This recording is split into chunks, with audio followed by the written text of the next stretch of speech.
Have you ever kind of wondered if there's a secret playbook, a specific mindset or a set of rules that separates wealthy people from everyone else? Well, today we're going to decode the foundational principles for building wealth, and we're going right to the source. Our guide on this journey is Richard Templer's huge bestseller, The Rules of Money. We're going to pull out the absolute core ideas from the very beginning of his book to really get a handle on what it takes to build wealth. But hang on, before we dive into any rules, let's start with a really important question, and it's for you. What does wealth actually mean to you?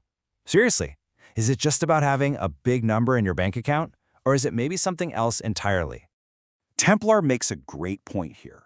He argues that we don't really want money just for the sake of having money. We want what money can get us. The cash itself, that's just a tool. It's the means to a much, much more important end. And this is what we're really chasing, isn't it? Things like security, that feeling of knowing all the bills are paid and you're going to be okay. Comfort, freedom to make your own choices. Having the leisure time to actually enjoy your life. And maybe the influence to help out causes you really care about. This is the why behind it all. Okay, so let's get into it. Rule number 1. And honestly, this is the most important rule in the entire book. It's the foundation for everything else. It's this core belief that getting wealthy isn't some kind of exclusive club you're not invited to. To get us there, Templer starts by blowing up the single biggest mental block that holds most of us back. It's this myth that we've all kind of absorbed, and it can sabotage us before we even get started. And there it is. The myth is the belief that wealth is for other people. People who were born into it, or got lucky, or knew the right people. Templer says that little thought right there is the #1 obstacle you have to get over. And this quote just says it all, doesn't it? The whole idea is that money is impartial. It doesn't care who you are, what your background is, the opportunity is just there. It's available for anyone who is willing to put in the effort and actually go for it. The bottom line? The door's wide open. Okay, so if you can accept that, if you can believe that wealth is actually possible for you, what's next? How do you turn that belief into a real, actual plan? Well, Templer lays out the very first steps to creating your own personal wealth blueprint. It's really a simple 2-step process. First, you have to define it. What does wealth even look like for you? Personally. Not for your neighbor, not for some celebrity, for you. Then you plan it. You create a realistic plan with goals you can actually hit, and you put it on a timeline. Here's a really powerful way to think about it, right from the book.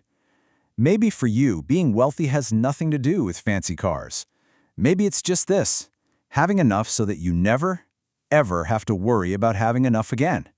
I mean, that's a pretty amazing definition, and it's totally achievable. So, what's yours? All right, now for a really interesting rule, one that's a little counterintuitive.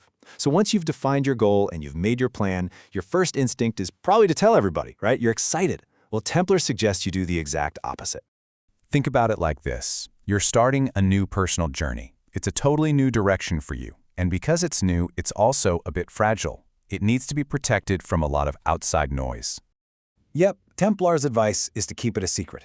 See, when you broadcast your big financial goals, you open yourself up to jealousy, negativity, and a ton of unsolicited advice from people who, let's be honest, aren't on the same path as you. So, protect your focus. Keep it to yourself, at least for a while. Okay, so we've got the mindset, we've got the blueprint, we've got the secrecy strategy. But Templer wraps up this first part of the book with a really important dose of reality. This is not a get-rich-quick thing. Look, I know this quote is blunt, but it's also incredibly powerful. The book makes it super clear that while anyone can become wealthy, most people just won't, simply because they're not willing to do the work. And that unwillingness, it's not just laziness. It often goes right back to that myth we talked about, that little voice that whispers, "It's not for me anyway," which makes all the hard work feel pointless before you even begin.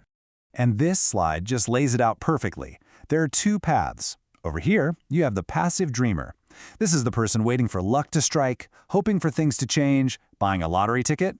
And over here, you've got the rules player. This is the person who's actually building wealth. They apply themselves. They have a focused plan. And, as Templer says, they're ready to work their socks off. They don't wait for luck. They go out and make their own.